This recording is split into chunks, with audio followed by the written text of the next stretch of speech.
Hello, আসসালামু আলাইকুম। হজপচ online shop থেকে আমি তানজিলা শরীফ হাজির হয়ে গেছি। আজকে হচ্ছে দেখবেন আমি অনলাইনে নাই, কারণ হচ্ছে আজকে পুরোটাই রুটি পিঠা বানাইতে বসছি। এই হচ্ছে হজপচ অনলাইন শপের চালের গুঁড়ো, মাজা চলতেছে, মাজার কাহিনী হচ্ছে চলতেছে। চালের গুঁড়ো খুলে নিছি, এটা দিয়ে হচ্ছে রুটি পিঠা হবে। এদিক থেকে বিশাল দুধে আমার মা গুড়ের পায়েস রান্না করবে, চড়াই দিছে অলরেডি।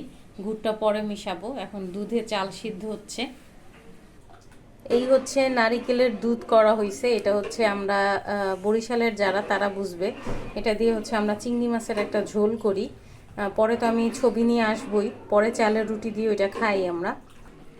এই হচ্ছে আপাতত আপডেট। তবে যায়েন না, কাহিনী হচ্ছে চালের গুঁড়ো যদি আপনাদের লাগে তাহলে আমার কাছে অর্ডার করে ফেলতে পারেন, সেই হিসেবেই ভিডিওটা করা। যাই হোক, জায়গা ভালো থাকবে সবাই। আল্লাহ হাফেজ।